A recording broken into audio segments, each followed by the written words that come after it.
Ollie. Yes, Ollie from the UK is saying, can secular humanism tolerate the existence of religions? And if so, how? Okay, I have a lot of opinions about this, but I'm going to let Ollie talk before I respond. People are going to think I'm too aggressive on this, but we'll see. Ollie, go on. Hi, Armin. Thank you.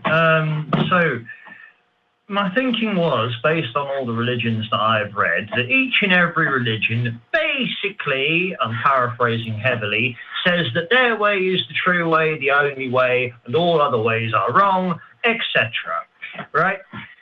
That in mind, secular humanism doesn't, but can you tolerate intolerance? Can intolerance be tolerated? I don't see how. So that's why I sent my question to you. And thanks very much for answering the call, guys.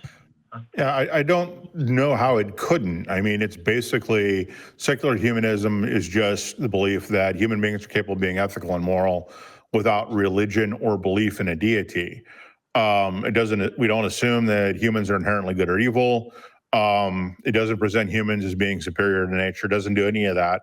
And if some religion wants to claim they have the only truth, okay, as long as that truth is, as long as they're not using violence to spread their message, I don't know that there's anything wrong with allowing them to be around, honestly, as secular humanism. I don't think we need to be militant about it. I think we just need to keep asking questions like, why do you believe what you believe? Why do you think that God is moral if he creates people who he knows he's going to have to send to hell? And he's got the power to change that, and he doesn't. How do those are the kinds of questions we ask. But yeah, we should not be as humanists. We shouldn't take playbooks from people we think are dead wrong on a lot of things. We should be very careful about what actions we take and what we're willing to tolerate or not tolerate. And, because not every person who believes in Islam, for instance, is as militant as some of the people who make the headlines. Like we're seeing over in the Middle East today, right? Not every Muslim believes that. That's okay. Not every Christian believes that, all other religions need to be exterminated. Some Christians do, but most don't. And so when you start doing these types of absolutes, that's the problem you run into. You're painting with too broad a brush. There are a lot of people out there who are so close to being humanists themselves that it's scary. The only thing is they still believe in a God. That's the last little piece. So if we brand everybody with that same brush, all we're going to do is piss those people off and actually drive them further into the religion and further away from what we actually want. Well, I mean, I have a different take on this than Jimmy. So it's going to be some disagreements here. Okay, so I think the way we need to think about this is to separate the people from the religion, right? And we have to ask, what are we being tolerant of? If you're talking about the religious people, I completely agree. We need to be tolerant of religious people. But if you're talking about religious, yes, when we're talking about religious ideas, then I think when I don't want to be tolerant of religious ideas for the same reason I don't want to be tolerant of any wrong ideas. I'm against wrong beliefs. I want to eliminate wrong beliefs as much as possible. So given that religions are a subcategory of wrong beliefs, I want to eliminate religions. This is hostile towards the ideas. It's not hostile toward the people who believe those ideas, especially because the best way to eliminate and destroy religious ideas is to be friendly to the people who have it. So I do want to exterminate all religions, okay? But the process of doing that requires you to be close to people. Like, I don't want to exterminate the religious people. I want to convince. This is not something that is done by force or something that is forced upon any group of people. In fact, it requires invitation and talking, and it's a very long-term process. And I know it's an ideal that we might never ever get to, but it is something, a destination that I'm trying to move, one step at a time towards. But and I don't want to do it because I don't want it to, it's not a position against religious people. It's actually for the sake of religious people, because religion hurts non-religious people, but it hurts religious people the most. Even if they are, and I understand that the radicals and the people from who hurt others because of religion, they're a minority, and most religious people are good and kind people. But because of the false belief that they have, they end up making, this is not about me protecting myself. This is about understanding that they're making decisions day to day based on false belief that is not going to get the things that they want. If you have beliefs that doesn't match reality, you're handicapped relative to people that have beliefs that are closer to reality. So it's for your own sake. And again, it's an invitation. I think that people, if we don't fight religion, we are forcing something on religious people. Because if you don't try to fight against religion, what religious people have is limited options. All we're doing is adding to the options they can choose from. We're coming to them and we're telling them. So not only it's not forcing something on them, it's actually increasing their choices and increasing the possibility for them to understand that there are alternatives. I think if we don't fight their ideas, then we're forcing them to live in the bubble that they're born into. So again, I am trying to exterminate religions, but I am not fighting against religious people. I'm trying to. Your question is, can secular humanism tolerate the existence of religions?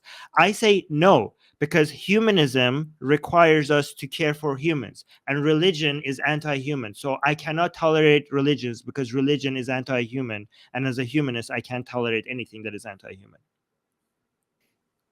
Okay, I'm totally with all that. I do have another little sort of contingent point, if I may make it. I appreciate you guys have got limited time. Mm-hmm. Okay, so people hold their ideas very closely. We heard that before with the previous caller. They hold their ideas so closely that they will not step away from them in the face of anything a lot of the time. So what are we doing here with this being nice and this taking this gentle approach? How does that get us anywhere? Like, I have challenged preachers in the street. I have done that sort of thing, and it has worked, usually through ridicule, I'll be honest. But that's worked for me. I've stopped the fire and brimstone kind of preachers in my own hometown. So I don't see the nice approach, the kind invitational approach that you're taking is very effective. I think that maybe ridicule and scorn might be more effective in some ways. Yeah. Well, there's a couple of things to that, and there's actually a study in the UK, and I wish I'll try and find it if I need to, where they found that ridicule and scorn really doesn't move the needle in terms of convincing people of anything. And so it seems to be less effective than having conversations with them. Another thing that I'll point out is that for a really, really long time, a lot of white supremacists and all that were ridiculed and scorned and basically forced back into the closet. And that did nothing for us. We've got them back in force, out loud and proud now. And that didn't work. That didn't work because we forced them to hide them in corners where they allowed their hatred and their anger to fester and to burn away until there was enough of them that they could come out of the shadows. So I don't think that's as effective as we would like. We need to make sure that we engage with these people civilly, that we don't live up to any stereotypes, bad stereotypes they have of us, create some new good stereotypes, and keep moving that forward and not drive them into the shadows through ridicule and scorn and shame, because those aren't effective tools. If they were effective tools, then we'd be seeing them in places like leadership books, and how to convince somebody, and these types of books, and that's not what we see. One of my favorite books is by Chris Voss, who is a former lead negotiator for the FBI International Kidnapping Team, and none of those techniques work. at all. They don't work even with kidnappers in our own borders, where the FBI or the local police department can actually bring in a SWAT team. They don't always, the SWAT teams are always the high risk thing. And so we do see understand first, talk to them, be reasonable, be kind, keep your promises. We find that those work in those stressful situations. We don't find what you're suggesting to work. The problem is that it takes time, especially when you're talking, a cultural shift, especially here in the United States. It just takes time, and yeah, it does. It is, and that time and that patience is hard to muster, but it's something we have to have because we're winning that, right? We're winning this. This country used to be 90% Christian, and now it's only 60, 70%. That's huge. 30% drop. That's huge. And as long as we keep going that direction, then what we're doing is actually working. Yeah. May I add something? I don't know. I want to get Jim's opinion on this as well, because the way I try to go about it is to see, because as Jim said, this takes time. So my philosophy is that the more conversation we're having, the better it's going to be, as long as we're continuing to have that conversation. And I try to, for me, it's different from one theist to another. I try to see the personality of the person I'm talking to. And I notice with some of them, the kinder and gentler you are, the more they're interested in carrying out the conversation. But I also notice some theists that they actually like it if it's a little bit more aggressive. They want to be aggressive, and they enjoy it if you're being aggressive back, and the conversation lasts longer if that's the type of conversation that you're having with them. So I think I try to understand the personality of the person I'm talking to, and I just choose the type of conversation, the style of conversation where I think will make this conversation last longer and for them to engage more in that discussion. That's how I go about it. Oh, okay. I do feel as if maybe I was a bit hasty with my choice of words, but yeah, you're absolutely right that those tools don't work in the process of convincing people of a point of view. Of course, indisputable. But these conversations never happen in a vacuum. These conversations happen with other people around us. And the examples that I have in my head are purely anecdotal, very, very short version of it. A street preacher was giving us his fire and brimstone, his doomsday and darkness. And I made people laugh at what he was saying. Not at him, but I made people laugh at what he was saying. And the crowd wandered away and gave up, and people tried to mob me into a corner and tell me off. And they were all plants in his audience. But anyway, different story.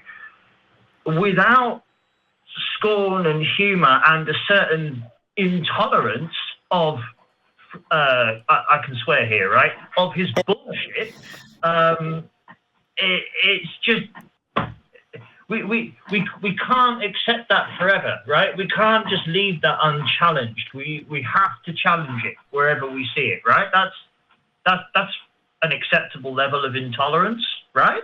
No? Yeah, absolutely. If you're up to it, I don't think every atheist needs to confront every street preacher.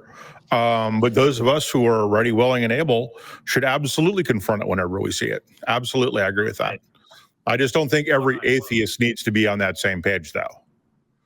No, absolutely. All right. I tell people how to do. Thank you very much. Thank you both. Yep. It's been Thank great to talk to you.